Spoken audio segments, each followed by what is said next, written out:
आरती,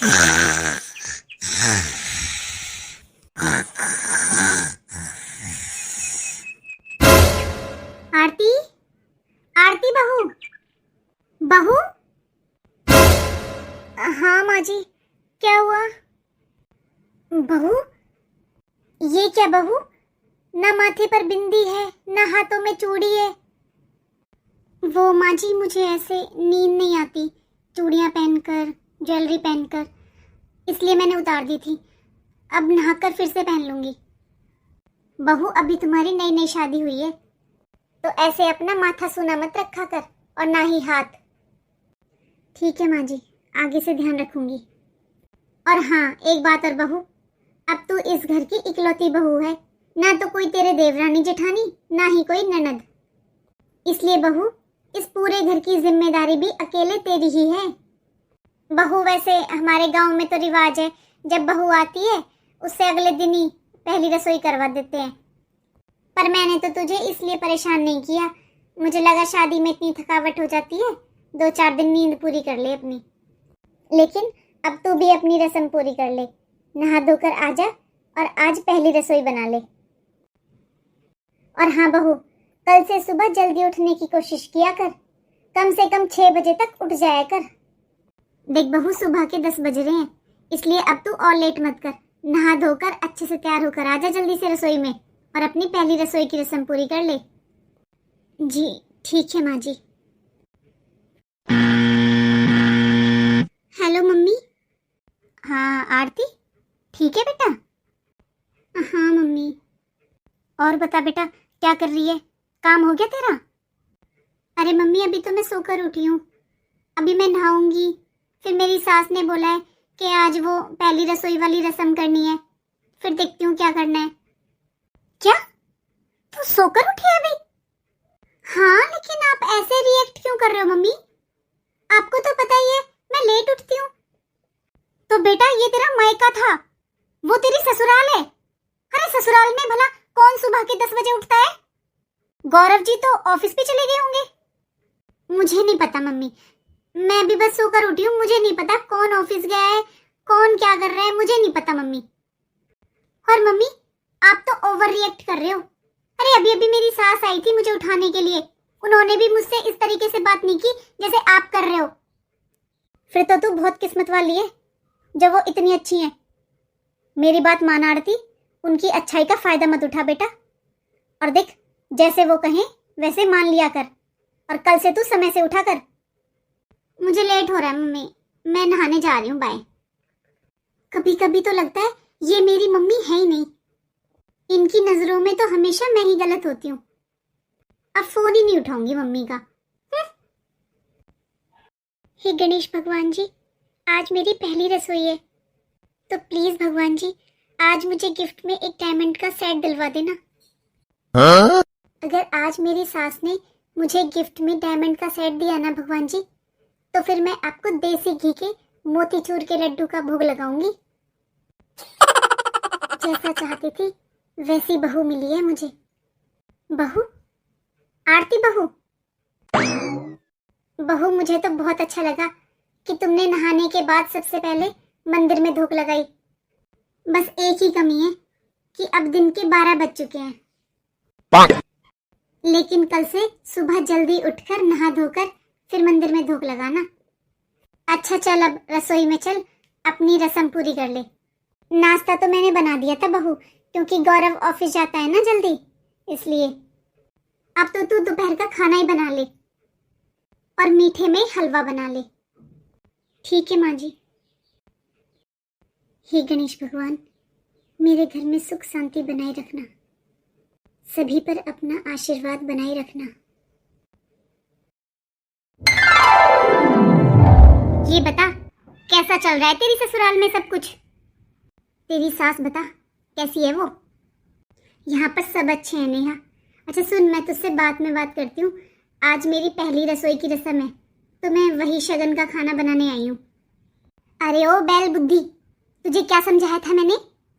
कहा था ना तुझसे, जाते ही अपनी सास की जी हजूरी मत करने लग जाना। और ये कौन सी पहली रसोई का भूत सवार है तेरे ऊपर?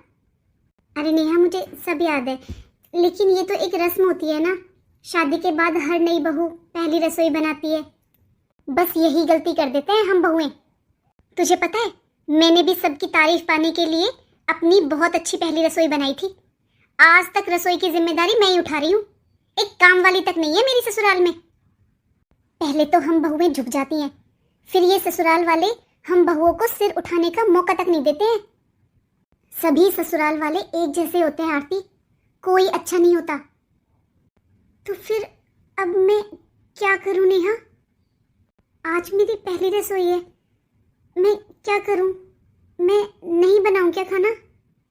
अरे पागल, मैं ये नहीं कह रही हूँ कि तू अपनी रस्म मत कर। अरे शगन का खाना है, लेकिन पूरा मत बना। ज़्यादा समझदार बनने की कोई ज़रूरत नहीं है। बोल दे अपनी सास को कि मुझसे इतना खाना नहीं बनता। तेरी सास पहले भी तो बनाती थी ना, लेकिन देख लेना, अगर आज तूने सबके लिए खाना बनाया ना, फिर तेरी सास तुझसे ही खाना बनवाएगी, वो नहीं बनाएगी। हाँ नेहा, तो सही कह रही है। ऐसा करती हूँ, बस हलवा बना देती हूँ और बोल देती हूँ माँ जी से कि मुझे खाना बनाना नहीं आता।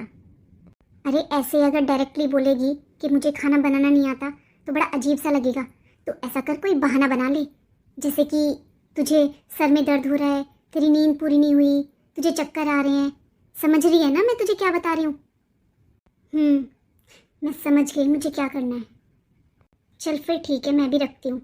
मुझे बताना फिर क्या हुआ। बहू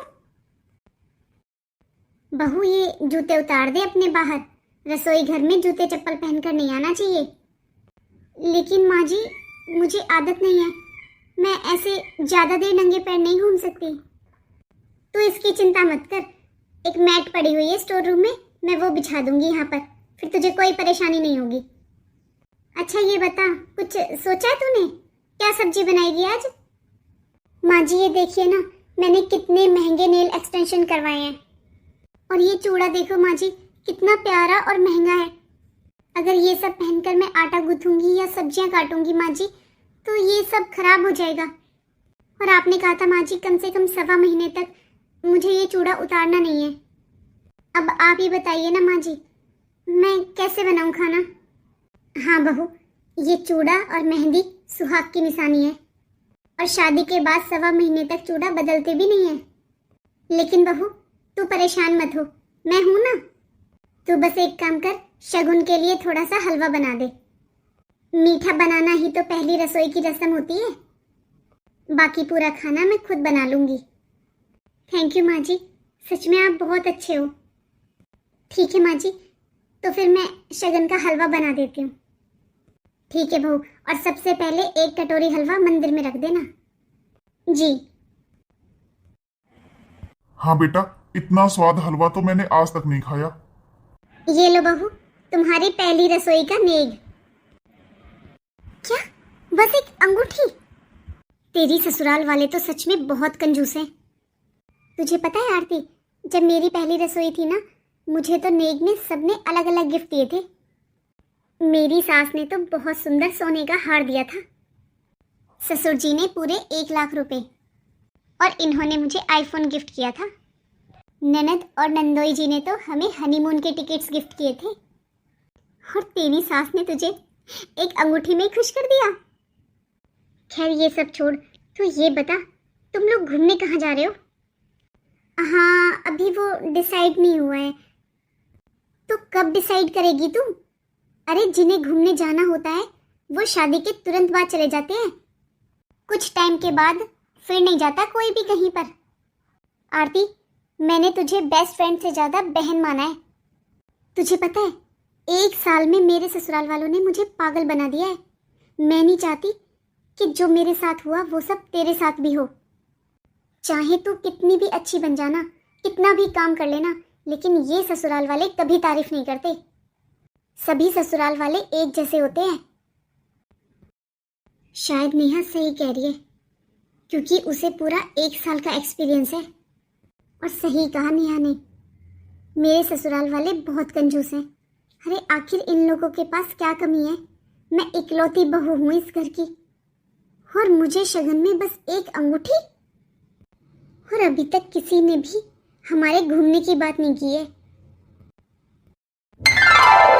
आरती, तुम ऐसे अजीब सा बिहेव क्यों कर रही हो? कुछ हुआ है क्या? अब आपको मेरा बिहेव नजर आ रहा है, लेकिन ये नजर नहीं आ रहा है कि आप लोग क्या कर रहे हो मेरे साथ। आपके घर में हर वक्त कभी कोई आता है, कभी कोई आता है। और माँ जी को लगता है मैं कोई रोबोट हूँ। आप बताइए जी, क्या मैं इस घर की बहू हूँ या नौकरानी? सारा दिन आस पड़ोस की औरतें आती रहती हैं, मैं तो परेशान हो गई। कभी उनके लिए चाय बनाओ, कभी पानी लेकर आओ। ऐसे लगता है जैसे मैं इस घर की नौकरानी हूँ। आरती, ये तुम कैसी बातें कर रही हो और कैसा शब्द इस्तेमाल कर रही हो? नौकरानी? और आस पड़ोस की औरतें इस समय तो आएंगी ही ना, क्योंकि वो तुम्हारी मुंह दिखाई करने आती होंगी। और आरती, चाहे कोई आस पड़ोस से आए, चाहे कोई रिश्तेदार, लेकिन जो हमें जानता होगा या मानता होगा वही तुम्हारी मुंह दिखाई करने आएगा ना। हर कोई तो नहीं आता।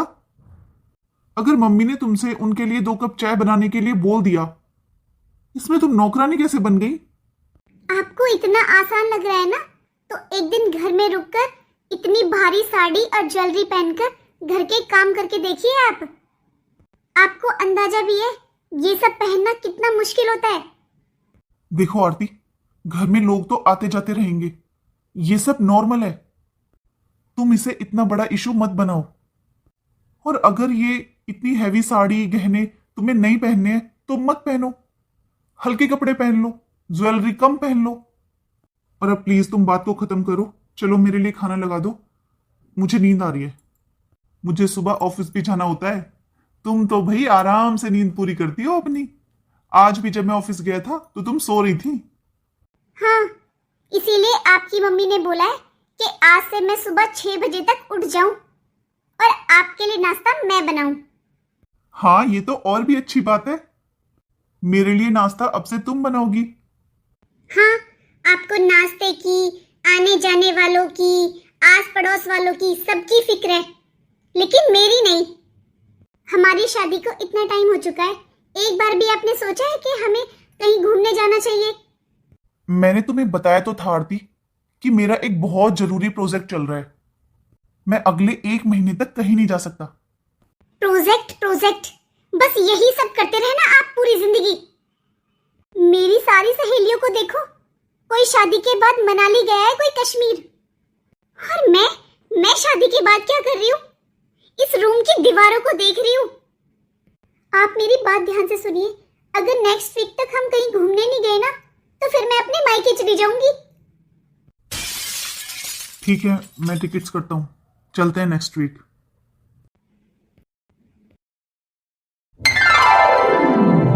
नेहा, तुझे यकीन नहीं होगा यार, शिमला में कितना मजा आया। तुझे पता है, गौरव जी ने मेरे लिए सबसे महंगे वाला होटल बुक किया था और शॉपिंग भी बहुत करवाई। तेरी दी हुई ट्रिक तो यार बिल्कुल जादू ही है।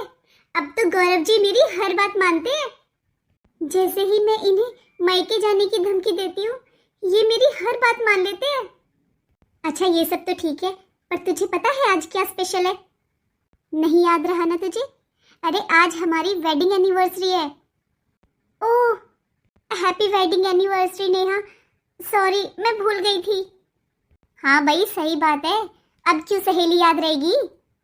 अच्छा सुन, मैं ना एक घर पे छोटी सी पार्टी ऑर्गेनाइज कर रही हूँ एज ए गेट टुगेदर, तो प्लीज तू और गौरव जी जरूर आना। तू चिंता मत कर, हम दोनों जरूर आएंगे। इन्हें अभी बता देती हूँ कि शाम को पार्टी में जाना है। बहू। हाँ माँ जी, बताइए, आपको कुछ काम था मुझसे? हाँ बहू, कई दिनों से फोन आ रहा था मेरी भाभी का, यानी कि तेरी मामी सास का। तुम लोग घूमने गए हुए थे ना, इसलिए वो नहीं आए, तो आज शाम को मामा मामी दोनों आ रहे हैं। वो दोनों शादी में तो आ नहीं पाए थे, मेरे भाई की तबीयत खराब थी। अब आ रहे हैं वो तुझसे मिलने और तेरी मुंह दिखाई करने। माँ जी, वो लोग आज आ रहे हैं तो आपको मुझे पहले बताना चाहिए था ना। आज तो मम्मी जी शाम को मैं और गौरव जी कहीं बाहर जा रहे हैं।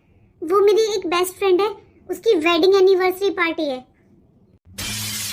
आरती बहू, वो दोनों तुमसे मिलने आ रहे हैं और आज रात को ही चले जाएंगे। उन लोगों ने भी मुझे पहले नहीं बताया था, मुझे भी अभी सुबह फोन आया है। अब मैं उनसे मना करूंगी तो शायद उन्हें भी बुरा लगेगा। बेटा तू ऐसा कर बहू, अपनी सहेली से मिलने फिर किसी दिन चली जाना। कैसे ऑर्डर देकर चली गई? भला मेरी अपनी कोई जिंदगी नहीं है क्या? मैं इन लोगों की वजह से अपनी पार्टी क्यों कैंसिल करूं? सही कहा था नेहा ने, ससुराल वालों की बातें कभी भी एक बार में नहीं माननी चाहिए, वरना फिर ये ससुराल वाले बहुओं को नौकर समझने लगते हैं। आज आने दो गौरव जी को, मैं भी देखती हूँ उनके लिए कौन जरूरी है। मैं इनके मेहमानों के लिए घर में क्यों रहूं भला? मैं अपनी सहेली की एनिवर्सरी पार्टी में जरूर जाऊंगी। सबसे पहले इन्हें घर पर बुलाती हूँ। गौरव जी आप जानते हो ना नेहा को, आज उसकी एनिवर्सरी पार्टी है, उसने हम दोनों को बुलाया है, तो हमें वहां पर चलना है। आप जल्दी से रेडी हो जाइए। लेकिन आरती, अभी मेरे पास मामा जी का फोन आया था और बाहर माँ ने भी बताया कि मामा जी और मामी जी आ रहे हैं तुमसे मिलने। देखिए जी, मैंने माँ जी से कुछ नहीं कहा क्योंकि वो मुझसे बड़े हैं और मैं नहीं चाहती उन्हें मेरी किसी बात का बुरा लगे, लेकिन आपको तो समझना चाहिए ना, नेहा मेरी बेस्ट फ्रेंड है, मुझे उसकी एनिवर्सरी पार्टी में जाना है तो जाना है। मुझे जानकर बहुत अच्छा लगा आरती कि तुम मम्मी की इतनी रिस्पेक्ट करती हो, और मैं ये भी जानता हूँ कि तुम्हें बहुत बुरा लगेगा अगर तुम अपनी फ्रेंड की एनिवर्सरी पार्टी में नहीं जाओगी। लेकिन आरती, मैं तुमसे प्रॉमिस करता हूँ कल मैं तुम्हें उसके घर जरूर लेकर चलूंगा, लेकिन आज कैंसिल कर देते हैं प्लीज। आप और आपके परिवार ने मुझे समझा क्या है? मैं इस घर की बहू हूँ या नौकरानी? मेरी अपनी कोई लाइफ नहीं है क्या? और मैं क्यों मना करूँ अपनी फ्रेंड को? मना ही करना है तो आप मम्मी जी को कहें कि वो आने वाले मेहमानों से मना कर दे आने के लिए। वो आपके मामा जी हैं, समझेंगे। कह दो उनसे कि आज नहीं कल आ जाएंगे। लेकिन मैं जरूर जाऊंगी और आप भी मेरे साथ चलोगे। आरती, अभी तुम बहुत गुस्से में हो, लेकिन थोड़ी देर शांति से बैठकर सोचो जरा तुम क्या कर रही हो। और देखो, मैं तुम्हारे साथ नहीं जाऊंगा। तुम्हारी फ्रेंड यहाँ पास में ही रहती है, उससे मिलने हम कल भी चले जाएंगे। लेकिन मेरे मामा जी मामी जी इतनी दूर से आ रहे हैं, कब से मामा जी की तबीयत खराब थी, ठीक होते ही वो सबसे पहले यहाँ आ रहे हैं तुमसे मिलने। और तुमने मुझे पहले नहीं बताया, वरना मैं पहले कोई बात भी करता। अब मैं अचानक से कैसे मना कर दूं उनसे? देखो आरती, इसलिए मैं कहीं नहीं जाऊंगा। यही तो चाहते हैं आपके माँ बाप। वो लोग यही चाहते हैं कि तुम मेरे साथ कहीं भी बाहर ना जाओ और मैं घर में नौकरों की तरह सारा दिन काम करती रहूं। देखिए, आपको मेरी फ्रेंड के घर चलना होगा। अगर नहीं गए तो मैं अभी अपने मायके चली जाऊंगी, याद रखना, लेकिन यहाँ नहीं रुकूंगी। बहू, गौरव बेटा, बाहर तक आवाज आ रही है तुम दोनों की। बहू, मुझे नहीं पता था तुझे इतना बुरा लग जाएगा, लेकिन तेरी बातें मैंने सुन ली हैं, क्योंकि बाहर तक आवाज आ रही थी, इसलिए मैंने अपने भाई को फोन करके मना कर दिया है। वो लोग नहीं आ रहे, तू चिंता मत कर। लेकिन मम्मी, आपने क्यों मना किया मामा जी से? अरे उन्हें कितना बुरा लगा होगा। आरती इस घर की बहू है मम्मी, अब इसे समझना होगा। गौरव बेटा, वो इस घर की बहू होने के साथ साथ तुम्हारी पत्नी भी है। तुम्हारी पूरी जिम्मेदारी बनती है उसकी खुशियों का ध्यान रखना। अब तुम दोनों लेट मत करो, तैयार हो जाओ और जाओ। देखा आरती, मेरी माँ के लिए तुम्हारी खुशियां कितनी जरूरी हैं, और तुम मेरे माता पिता के लिए इतना गलत सोचती हो। आरती, तुम भी अब इस घर की बहू हो, कुछ जिम्मेदारियां तुम्हारी भी बनती हैं, तुम्हें भी कुछ समझना चाहिए। ठीक है, अब चलो तैयार हो जाओ। इन्होंने मेरी बात तो मान ली, लेकिन क्या आज मैंने सही किया? लेकिन हाँ, मैंने सही किया, क्योंकि आज अगर मैं अपने सास ससुर के आगे झुक जाती तो ये लोग मुझे हमेशा झुकाते। और ये माँ जी भी कुछ कम नहीं है, सभी सास एक जैसी होती हैं। कैसे अपने बेटे के सामने अच्छी बन गई और मुझे बुरा बना दिया। सब कुछ इनका ही किया हुआ तो है। मुझे तो ऐसा लग रहा है कि शायद इन्होंने सुन लिया था जब मैं फोन पर अपनी फ्रेंड से बात कर रही थी, इसीलिए इन्होंने ये सब ड्रामा किया है। आखिर सभी सास एक जैसी होती हैं।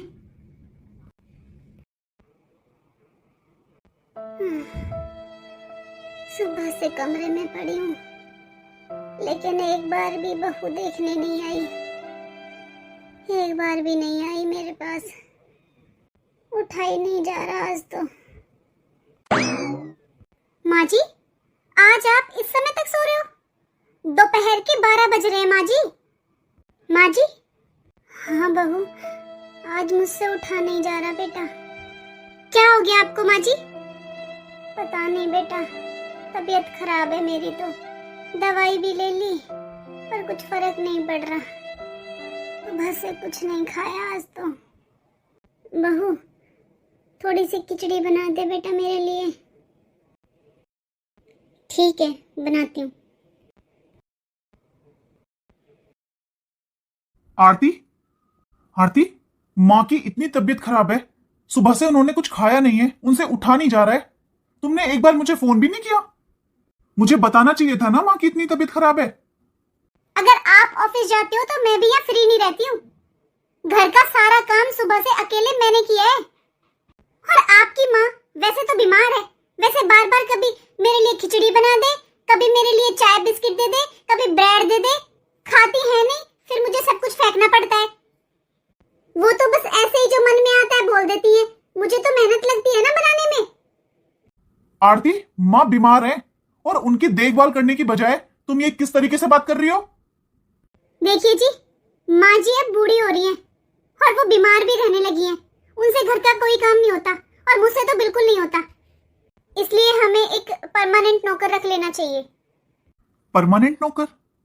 अरे हम घर में बस 4 लोग हैं और मम्मी अकेले घर का सारा काम कर लेती हैं। वो तो आज उनकी तबीयत खराब है। अरे तुम और मम्मी मिलकर घर को संभाल सकती हो। आरती, मेरी इतनी सैलरी नहीं है जो मैं परमानेंट नौकर रख सकूं। घर में और भी बहुत खर्चे होते हैं। घर में ऑलरेडी साफ सफाई के लिए आंटी आती हैं। तुम्हें पता भी है कितनी मेहनत से पैसे कमाता हूं मैं। थोड़ा तो रियलिटी में जियो। अच्छा, तो आप अब मुझे ताने मार रहे हो? मैं पढ़ी लिखी हूँ, मैं जॉब कर सकती थी। आपने कहा था कि मेरे खर्चे उठा लोगे, मुझे जॉब करने की जरूरत नहीं है। अब मैं किसी भी चीज के लिए कहती हूँ तो तुम मुझे बजट की याद दिला देते हो। प्लीज आरती, रोना बंद करो और समझने की कोशिश करो। 15-20 हजार से कम में कोई भी परमानेंट नौकर नहीं आता है। इस बारे में हम बाद में बात करेंगे। पहले मैं माँ को हॉस्पिटल लेकर जा रहा हूँ। चलो, अगर तुम्हें भी साथ में चलना हो तो। आप ही जाइए, मैं घर के काम कर करके थक चुकी हूँ, तो मुझे रेस्ट करना है। माँ का चमचा। आरती, माँ को एडमिट करना पड़ रहा है। शायद 2-3 दिन माँ हॉस्पिटल में ही एडमिट रहेंगी। मैंने ऑफिस में छुट्टी के लिए बोल दिया है। आज रात में माँ के पास ही रुकूंगा। मैं कल सुबह घर आऊंगा। ओके? प्लीज तुम घर का ध्यान रखना। घर का ध्यान रखना? मैं चौकीदार हूँ घर की? मैंने कोई नौकरपंती करने के लिए शादी नहीं की है। आरती, आरती, क्या हुआ? आरती, तुम अभी तक सो रही हो? तुमने कुछ नाश्ता भी नहीं बनाया। पापा भी भूखे बैठे हुए हैं। मुझे भी भूख लगी है। मैं पूरी रात हॉस्पिटल में था। तुमने कुछ बनाया ही नहीं है, तुम सो रही हो। मैंने आपसे कल ही कहा था कि मुझसे घर के काम नहीं होते। आप एक परमानेंट नौकर रख लीजिए। और वैसे भी मैं आज अपने घर जा रही हूँ। ये क्या, इन्होंने कुछ कहा ही नहीं। ठीक है, फिर मैं अभी जा रही हूँ अपनी मम्मी के पास।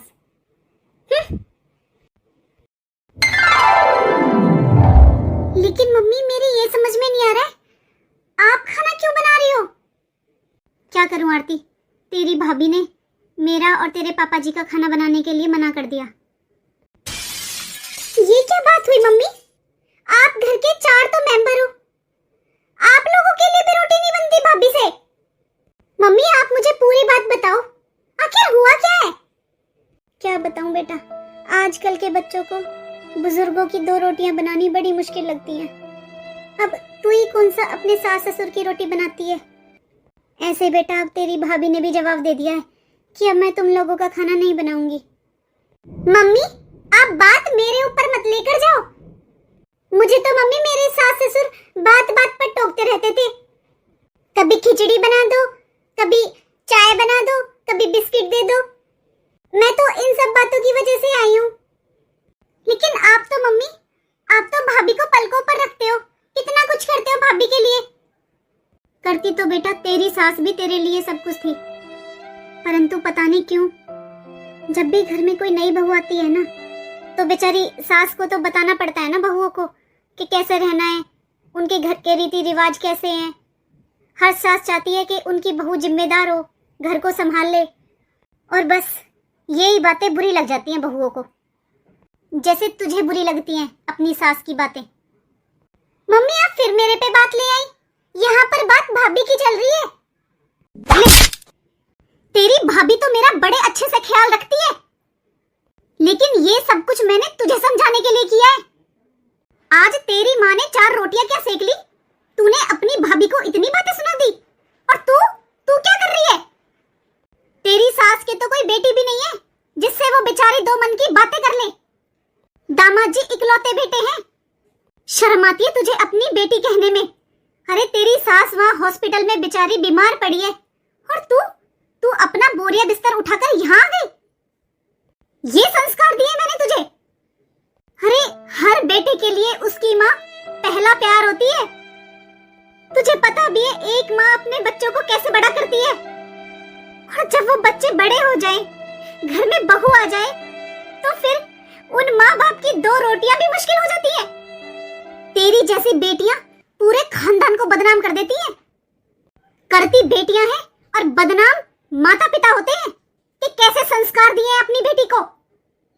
नहीं चाहिए मुझे ऐसी बेटी। आज के बाद मुझसे माँ मत कहना तू, तेरा मेरा कोई रिश्ता नहीं है, समझी। वो तो बेचारे दामाद जी का फोन आया, तब पता चला कि तू कैसी है। मम्मी मुझे माफ कर दो, गलती हो गई मम्मी मुझसे, सॉरी मम्मी। और जाकर मैं अभी अपने सास ससुर से भी माफी मांग लूंगी, गौरव जी से भी माफी मांगूंगी, और आज के बाद मम्मी मैं उनका भी खाना बनाऊंगी और अपनी जिम्मेदारियां अच्छे से निभाऊंगी। प्लीज मुझे माफ कर दो, मुझे समझ आ गया मम्मी। बेटा मैं तेरे सामने हाथ जोड़ती हूँ, अपने माँ बाप की नाक मत कटवाना। देवता जैसे सास ससुर है तेरे, अच्छी तरह रह बेटा अपनी ससुराल में, हमारी बेइज्जती मत करवा।